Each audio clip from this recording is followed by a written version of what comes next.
또 가시겠습니다. 다윗의 아들 솔로몬은 자기의 왕위를 튼튼히 굳혔다. 주 하나님께서 그와 함께 계시며 그를 크게 높여주셨다.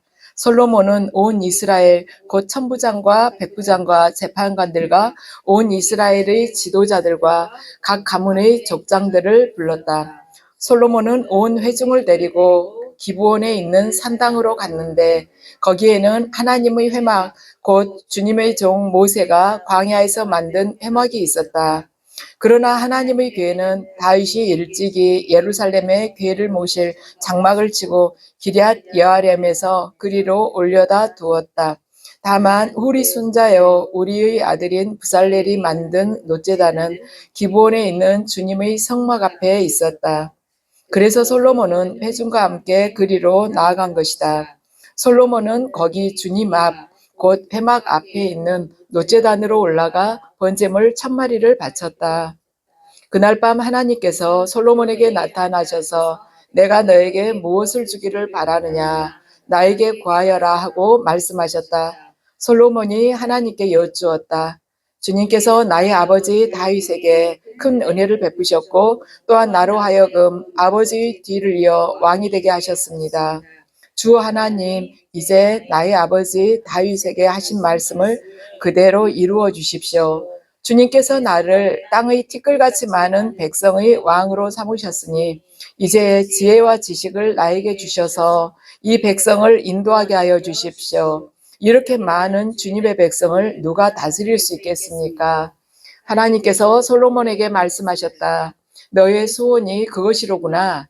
부와 재물과 영화를 달라고 하지 않고 너를 미워하는 자들의 목숨을 달라고 하지도 않고 오래 살도록 해달라고 하지도 않고 오직 내가 너를 왕으로 삼아 맡긴 내 백성을 다스릴 지혜와 지식을 달라고 하니 내가 지혜와 지식을 너에게 줄 뿐만 아니라 부와 재물과 영화도 주겠다.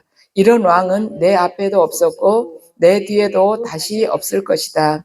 그런 다음에 솔로몬은 기브온 산당에 있는 회막에서 떠나 예루살렘으로 돌아와서 이스라엘을 다스렸다. 아멘.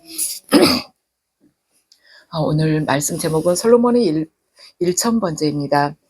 이스라엘이 이 세상 것을 사랑하고 그러니까 가나안 땅에 들어갔지만은 가나안 땅에 있는 말하자면 우상들이나 그 사람들이 그 풍습이나 그것과 구별된 삶을 살지 않고 오히려 그들을 부러워하면서 세상 것을 사랑하고 우상 숭배를 하다가 하나님으로부터 버림을 받게 된 것이죠. 그래서 70년 동안 바벨론 포로 생활을 다 마치고 와가지고 우리가 왜 이렇게 됐지 하고 돌이켜 본 것입니다. 하나님께서 우리를 애굽에서 불러내가지고 가나안으로 들어보내셨는데 왜 우리의 성전이 다 그렇게 애써 지은 성전이 다 불타버리고 우리는 거기에 포로로 끌려가는 일들이 일어났을까? 하나님께서 우리 종살이하던 애굽에서 우리를 불러내셨는데 우리는 왜 다시 바벨론의 포로로 끌려가는 그런 일이 일어났을까 하고 그걸 회상하면서 쓰기 시작한 것이 이렇게 역대기입니다. 그래서 역대기는 하나님께서 영원히 지키시기로 약속했던 그 다윗 왕조를 우리가 어떻게 재건을 해야 되며 재건을 해야 하면서 그걸 이어가야 될까 그리고 후손들에게 어떻게 이것을 물려줘야 될까 하는 것에 초점을 두고 쓴 것이 역대기입니다. 그래서 역대기 상은요 다윗 중심이고 역대기 하는 4분의 1이 솔로몬에 관한 이야기입니다. 그래서 솔로몬에 관한 이야기가 9장까지 1장부터 9장까지 기록이 되어 있고 그 뒤에는 유다 왕조에 관한 이야기들이 쭉 기록이 되어 있습니다. 그래서 이 역대기는요 북이스라엘에 관한 이야기가 아니라 하나님께서 약속하신 것은 우리가 아는 대로 반드시 이루신다는 것이에요. 그래서 이것이 단순히 역사의 기록에 끝나는 것이 아니라 저와 여러분의 이 삶에도 아주 직접적으로 영향을 미친다는 것입니다. 하나님께서는요, 우리가 구약 성경을 가만 이렇게 기억을 해보면 노아와의 그 무지개 언약 그대로 지키셨고 또 그 다음에 뭡니까 아브라함과 또 언약을 하셨잖아요. 횃불 언약을 하셨지 않습니까? 그 다음에 또 모세 시대에 와서는 또 신의 산 언약을 하나님께서 하셨습니다. 그리고 다윗과 또 약속을 하셨어요. 그런데 그 하나님께서 약속하신 그 말씀들이 어떻게 되었냐는 것이에요. 그대로 다 그분께서 이루셨지 않습니까? 그래서 인간은 하나님으로부터 등을 돌리고 또 가다가 실족이 갖고 또 넘어지고 그렇게 하지만은 그런 일들이 수없이 인간의 역사에서는 되풀이가 되지만 하나님께서는 아무리 악의 세력들이 하나님의 일을 말하자면 거기에 있어서 반대를 하고 하나님으로부터 말하자면 대적하라고 한다 할지라도 하나님께서는 어떤 방법으로도 악을 통해서라도 선을 반드시 이루신다는 분이에요.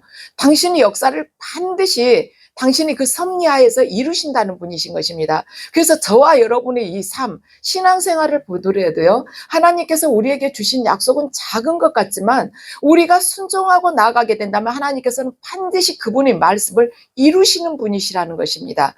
불순종하게 되면은 이스라엘 백성들에게 주셨던 것처럼 그냥 포로로 바벨론에 끌려가고 모든 것이 다 망해버리듯이 멸망하듯이 그렇게 된다는 것이죠. 그래서 저와 여러분에게 주신 하나님의 그 약속이 말하자면 세상 것들하고 비교했을 때는 작은 것처럼 여겨질 수 있지만 우리가 순종하게 된다면 하나님께서는 하나님의 역사 한가운데 반드시 우리들이 그 순종과 우리를 도구로 쓰셨던 그 역사를 기록하신다는 것입니다. 그래서 우리가 절대 그걸 소홀히 해서는 안 된다는 것이죠. 그분이 그 말씀을 하신 그 약속들은 반드시 이루신다는 것이에요. 우리가 거기에 남은 자로서 이렇게 쓰임 받는다는 것 자체가 정말 이유로 형언할 수 없는 그런 영광인 것입니다. 자, 하나님께서 당신의 언약을 붙들고 신실하게 살아가는 이 남은 자들을 어떻게 하나님 백성으로서 그 역할과 남은 자들이 하나님 백성으로서 그 역할과 소명을 잘 감당했느냐, 그것을 우리는 이 역대기를 통해서 우리가 하나씩 읽고 깨달아가는 것입니다. 그래서 저와 여러분들 또한 남은 자예요. 하나님께서 당신이 그 언약을 이루시도록 우리가 삶을 완전히 내드려야 되고 도구로 또 쓰임받을 수 있도록 우리가 낮아지고 또한 가난한 심령으로 되어서 그분께 나를 드리는 것입니다. 그럴 때 하나님께서는 이 작은 무리의 이 남은 자를 통해서 당신의 역사를 하나하나 새롭게 기록해 가신다는 것입니다. 굉장히 큰 영광인 것이죠. 역사란 선지자적인 관점에서 보느냐 제사장적인 관점에서 보느냐에 따라서 이 기록이 많이 달라지게 됩니다. 역사에 대한 기록과 이 관점이 달라지게 돼요. 선지자적인 관점은 이스라엘의 왕이나 백성들이 하나님의 말씀에 얼마나 순종했느냐에 따라서 역사를 평가하는 것입니다. 우리가 열왕기 상이나 하를 보면은 그러니까 그 어떤 왕에 대한 기록이 있으면서 여로보암의 길을 따라갔다. 그는 다윗의 길을 따라갔다. 이렇게 기록이 되지 않습니까? 이렇게 크게 봤을 때 하나님께 말하자면 불순종했느냐, 하나님께서 기쁘신 그러한 왕이 되었느냐에 따라서 그도 또한 여로보암의 길을 따라가고 다윗 왕이 그 길을 따랐다. 이렇게 크게 나누잖아요. 순종을 중심으로 해서. 그런데 제사장적인 관점은 뭐냐면은 이스라엘의 왕이나 백성들이 얼마나 하나님 중심으로 기도를 올렸느냐, 그리고 얼마나 하나님 앞에서 바른 예배를 드렸느냐, 그걸 중요시하는 것입니다. 그런데 오늘 이 역대기 같은 경우는 제사장적인 관점에서 기록이 되어 있다는 것입니다. 유대 전통에 따르면 역대기의 저자는 학자 에스라일 걸로 추측을 하지만은 에스라라는 충분한 증거가 없습니다. 다만 이 책이 제사장적인 요소가 굉장히 이렇게 강조가 되고 있기 때문에 유대의 말하자면 제사장이나 레위인들 가운데서 누군가가 이것을 썼을 거라고 추측을 하고 있을 뿐인 것입니다. 자, 1장 말씀을 보면은 솔로몬 이야기로부터 시작이 됩니다. 솔로몬이 열왕기 상을 보면요, 사무엘 이렇게 하를 보면은 다윗 왕이 통치했었던 거기에 관한 이야기들이 다 기록이 되어 있는데 열왕기 상으로 들어서면서 다윗 왕이 이제 세상을 떠나고 솔로몬이 집권하는 그걸로 열왕기 상에서는 시작이 됩니다. 그러면서 다윗 왕이 죽기 전에 솔로몬에게 당부를 합니다. 요압, 시므이에 관해서, 그리고 아도니아에 관해서, 그리고 아비아달 제사장에 관해서 이야기를 합니다. 이렇게 이야기를 하면서 요압이 말하자면 뜨거운 감자라 할까요? 요즘 말로 하자면 필요한 사람이긴 하지만은 너에게 큰 짐이 될까 봐서 걱정이 된다는 그러한 의미로 이야기를 해요. 시므이는 다윗이 피난 갈 때 막 이렇게 흙을 집어서 던졌던 사람 아닙니까? 그러니까 그런 사람들을 경계하라는 것이에요. 그런 사람들이 머리가 하얀 그 백발이 돼서 무덤으로 들어가지 않도록 하라는 것입니다. 그런 것을 당부를 했어요. 그래서 솔로몬이 자기 정적들, 그러니까 아도니아, 아비아달, 요압, 시므이를 다 제거를 합니다. 그러면서 왕권을 아주 견고하게 세우는 데다가 초점을 맞추고 있습니다. 그 이야기가 뭐냐면 열왕기 상에 그 이야기가 이렇게 기록이 되어 있어요. 열왕기 상은 그렇게 시작을 합니다. 그게 왕조사예요. 인간의 왕조사, 인간이 중심의 왕조사인 것입니다. 그래서 인간 중심의 왕조사는 권력을 그가 어떻게 장악을 했고, 또한 그가 권력의 기반을 얼마나 단단하게 세웠느냐, 여기다가 초점을 두는데요. 하나님 중심의 역사는, 특히나 성전 중심의 역사는 그렇지가 않다는 것입니다.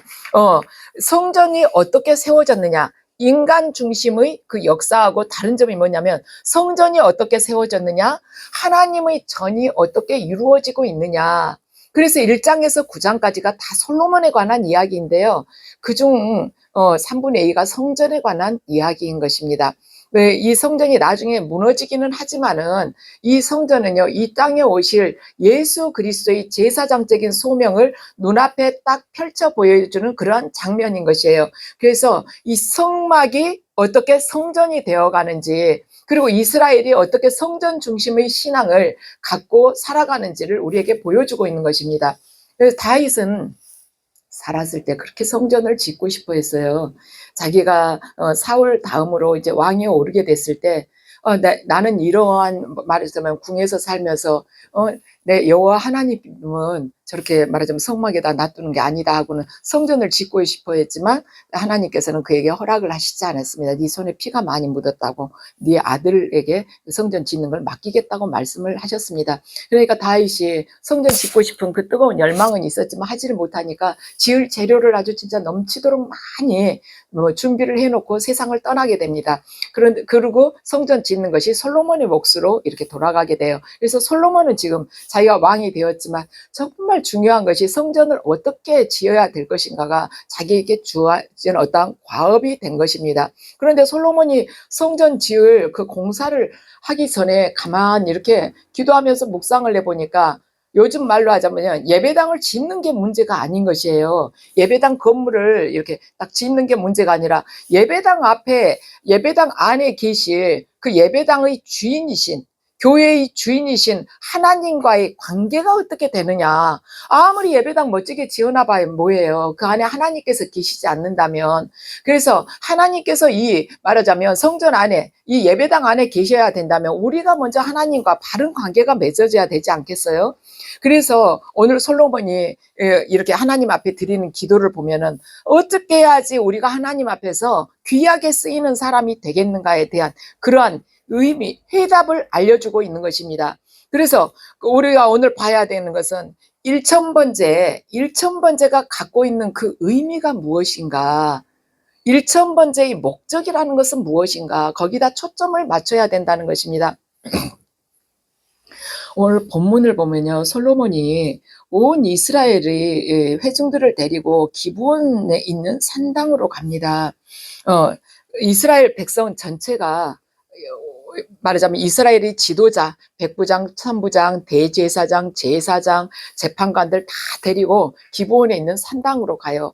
회중들을 다 데리고. 그것은 뭐냐면은 이스라엘 백성 전체가 하나님 중심의 삶을 살아야 되기 때문에, 그래서 하나님과의 관계가 바르게 기둥처럼 잘 세워져야 하기 때문에 이 백성 전체를, 지도자들 전체를 다 데리고 가는 것입니다. 그래서 하나님과의 관계가 바른 삶은 우리의 중심을 드리고 우리 모든 것을 드리는 그 마음의 자세가 되어야만이 하나님과의 바른 관계가 세워지기 때문에 솔로몬이 제일 먼저 이들 지도자를 데리고 기브온에 있는 산당으로 갑니다. 그래서 기브온에 가는 기브온에 회막이 있는 이유는, 회막이 있는 이유는 노제단이 거기에 있기 때문이에요. 자, 보세요. 원래는 사무엘 때는요, 법궤가 실로에 있었습니다. 그러다가 사울 왕 때 기브온에 갖다 놨어요. 사울 왕 때는 다윗이, 그리고는 다윗 왕 때는요, 기브온 산당에 있는 회막을 다윗 왕이 옮긴 것이 아니라 그 안에 있는 법궤만 옮겼습니다. 맨 처음에 아비나답 집에 있는 법궤를 옮기려 하다가 우사가 죽은 사건이 있었지 않습니까? 그래가지고 그 법궤를 오베데돔 집에다가 맡겨놨어요. 그랬는데 오베데돔 집에 있으면서 굉장히 오베데돔 집안이 복을 받았죠. 다윗이 왜 그랬을까 하고 생각을 해보니까, 여기에 나온 말씀대로 제사장들이 그 어깨에다가 메고, 레인디를 어깨에다 메고 그 법궤를 옮겼어야 되는데 수레에다가 법궤를 옮기니까 잘못됐구나 하고는 다윗이 깨닫고 말씀대로 법궤를 옮기면서 그때 법궤만 다윗이 옮긴 것입니다. 그러니까 회막은 거기에 그대로 있었어요. 기브온에. 그래서 지금 이 솔로몬이 온 백성의 지도자들을 데리고 기브온으로 간 것입니다. 왜 갔을까? 노제단이 거기에 가 있는 거예요. 제단 위에다가 제물을 바쳐서 태우지 않습니까? 그래서 제물을 바치려고 그리 간 것입니다. 이 이제 노제단은 오홀리압과 브살렐이 만들었죠. 이 성경에도 나오지 않습니까? 브살렐이 만들었다고. 그래서 노제단은 우리의 아들인 브살렐이 만든 노제단이 기브온에 있는 주님의 성막 앞에 있었다고 5절에 기록이 되어 있습니다. 그래서 솔로몬이 그러하기 때문에 솔로몬이 거기 회막 앞에 있는 노제단으로 올라가서 번제물 1000마리를 바쳤다는 것입니다. 우리 이 말씀을 잘 이렇게 기억을 해야 돼요. 되게 1000번째 하면은 저도 처음에는 그런 줄 알았습니다. 예배를 1000번을 드리는 것이다. 감사 예물을 1000번을 드리는 것이다. 어디서 그렇게 제가 들었어요. 그런데 이게 잘못된 것입니다. 감사 예물 1000일 동안 감사 예물을 드리는 것이 아니라 지금 분명히 여기가 번제물 1000마리를 바쳤다고 기록이 되어 있습니다. 첫날 동안 드린 것이 아니라 1000마리의 희생제물을 바쳤다는 것이에요. 이걸 개역개정에서 봐도요, 1000마리의 희생제물을 바쳤다고 기록이 되어 있습니다. 그래서 희생제물을 계속 바쳐도요, 이 정도의 양을 바치려면 일주일이 넘었을 거라고 계속 태워야 되잖아요. 생각을 하는 것입니다. 그것은 뭐냐면은 하나님께 그만큼 간절하게 매달렸다는 의미인 것입니다. 솔로몬의 입장에서 얼마나 부담이 되겠습니까? 다윗이라는 그 엄청나게 말하자면 모든 백성의 추앙을 받고 하나님의 사랑을 받았던 그런 왕이 자신의 아버지였는데 그 왕의 후광을 입고 본인이 왕이 된 것이에요. 그러니까 솔로몬은 내가 아버지가 그 가지고 있었던 그런 유업, 통치 기반을 이어받아 가지고 내가 그걸 잘할 수 있을까? 그게 얼마나 두렵겠습니까? 여호수아도 그랬잖아요. 말하자면 200만을 인도에 낸 그 지도자 모세의 뒤를 이어서 이스라엘 백성들을 끌어간다는 게 얼마나 부담이 됐겠습니까? 그 위대한 지도자 모세. 그러니까 하나님께서 여호수아에게 제일 먼저 하신 말씀이 두려워하지 말라고, 놀라지 말라고, 내가 너와 함께하리라고 그러지 않습니까? 여호수아 안에 두려움이 많이 있었다는 것이죠. 지금 솔로몬도 많이 두렵고 불안할 거예요. 솔로몬도 부담감이 얼마나 컸겠습니까? 자기가 해가지고 이 나라 망해버리면 어떻게 되겠어요? 그래서 지금 이 솔로몬이 의지할 때라고는 하나님밖에 없는 거예요. 그래서 그 심령이 낮아질 대로 낮아져 있고 가난해질 대로 가난해 있는 것입니다. 이 젊은 나이에 내가 아버지처럼 이 많은 백성들을 어떻게 다스릴 수가 있을까? 이렇게 간절한 마음으로 1000번제를 드리는 것입니다. 그래서 지금 솔로몬이 이 1000번제를 드리는 그 심령, 저와 여러분이 신앙의 이 자리가 바로 1000번제의 자리여야 된다는 것입니다. 정말 저는 주님께서 돕지 않으시면 아무것도 할 수가 없습니다. 주님, 제가 모든 것을 다 드립니다. 제가 주님 앞에서 모든 걸 다 태워서 제 자신은 죽습니다. 주님 뜻대로 저를 인도해 달라고, 오직 주님만 남게 해 주시옵소서. 이런 마음으로 주님 앞에 드리는 그런 1000번제의 자리가 저와 여러분의 신앙의 자리가 되어야 된다는 것입니다. 주님, 제가 어떻게 주님께서 저에게 허락하신 이 놀라운 구원의 은혜를 감당을 할 수가 있겠습니까? 주님, 하나님께서 나와 같이 부족한 자에게 복음을 전하도록 하셨는데 제가 어떻게 영혼들에게 하나님을 잘 전할 수가 있겠습니까? 주님, 어떻게 전해야만이 완고한 마음의 빗장을 제가 열 수가 있겠습니까? 어떻게 해야만이 그 사회적으로 천대받는 그들, 멸시당하는 그들, 소외되고 있는 그들을 제가 주님의 마음으로 어떻게 해야만이 사랑을 할 수가 있겠습니까? 이걸 주님 앞에 우리가 기도의 제목으로 내놓아야 된다는 것입니다. 이렇게 두렵고 떨리는 마음으로 살아가는 것이 바로 우리가 1000번제를 드리는 것이라는 거예요. 감사 예물을 1000번을 내는 것이 아니라 이렇게 하나님 앞에서 하나님 중심으로 제가 주님 어떻게 하면 좋겠습니까? 주님께서 저를 남은 자로 지명해 주시고 저에게 이렇게 귀한 구원을 이루어 가라는 이런 귀한 소명을 주셨는데 제가 어떻게 해야 될까요? 저는 그런데 제가 그들을 품기에는 저는 사랑이 너무나도 없습니다. 주님, 저에게 사랑을 달라고 이렇게 기도하는 그 자리, 가난한 심령의 자리가 바로 1000번제를 그 번제를 드리는 삶이라는 것입니다. 그래서 우리가 기도하는 내용을 보면요, 그 사람 신앙의 수준을 알 수 있다고 이야기를 합니다. 그 사람 신앙의 수준이 어느 정도인가 하는가 보면 그 사람 기도하는 내용이 무엇인가 보면 알 수가 있다는 것이에요. 바로 내가 간절하게 원하는 것이 바로 나인 것입니다. 내가 하루 종일 생각하고 있는 그것이 바로 나예요. 잠시 예배당 와가지고 앉아서 주님 앞에 형식적으로 드리는 기도가 그것이 나가 아니라 내가 하루 종일 무엇을 집중적으로 생각하고 무엇을 위해서 내가 시간을 가장 많이 내놓느냐, 그게 바로 나라는 것입니다. 주님께서, 솔로몬이 그래요. 주님께서 지혜와 지식을 저에게 주셔서 이 백성들을 인도하게 해주십시오 하고 하나님 앞에 기도를 합니다. 하나님께서 내가 너에게 무엇을 주기를 바라느냐, 나에게 구하여라 하니까 솔로몬이 지혜와 지식을 저에게 주셔서 이 백성들을 인도하게 해달라고 그래요.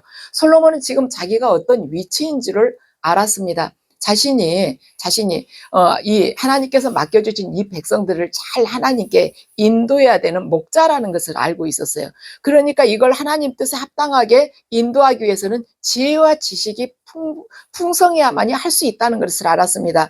그래서 이들을 인도해야 하는데도 지혜와 지식이 있어야 되고, 공정한 재판을 해야 되는데도 지혜와 지식이 있으니 얼마나 두렵고 떨리는 마음으로 하나님께 구했겠습니까?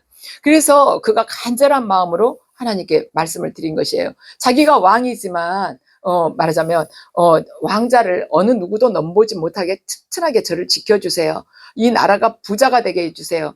아니 이 나라가 국방력이 강하게 해주세요. 이런 걸 구한 것이 아니라 하나님께서 저에게 맡겨준 이 백성들을 어떻게 섬겨야 될까요? 그걸 하나님의 뜻에 기쁘시게, 하나님께서 기쁘시게 섬기고 싶은데 지혜와 지식이 필요합니다. 그걸 저에게 주세요. 오직 하나님 중심으로 지금 기도를 올렸다는 것이죠. 그래서 우리가 기도를 올릴 때도 하나님께서 지금 나에게 무엇을 원하시는가, 그것에 대한 부족한 것, 말하자면 가난한 심령, 그것에 대해서 어떻게 하면 잘 이루어 갈 것인지 그걸 기도를 해야 된다는 것이죠. 즉 하나님 나라와 그분이 의를 구해야 된다는 것입니다.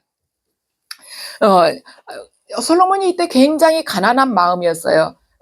처음에 교회도 그렇죠. 처음에 세울 때는 다들 목사님들이 성도 한 명만 와도 그 사람 잘 섬기려고 막 기도하고 주님께 사랑을 달라고 지혜를 달라고 그렇게 하지만은 나중에 이제 숫자가 좀 많아지게 되면은 약간 변질되는 그런 경향도 있죠.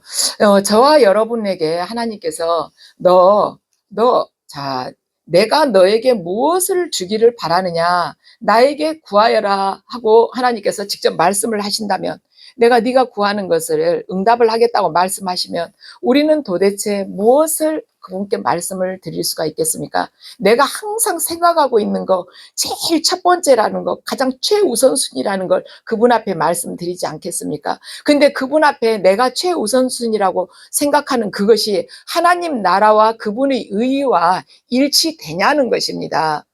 우리가 기도를 해야 되는 그 원칙이 그것인 것이에요.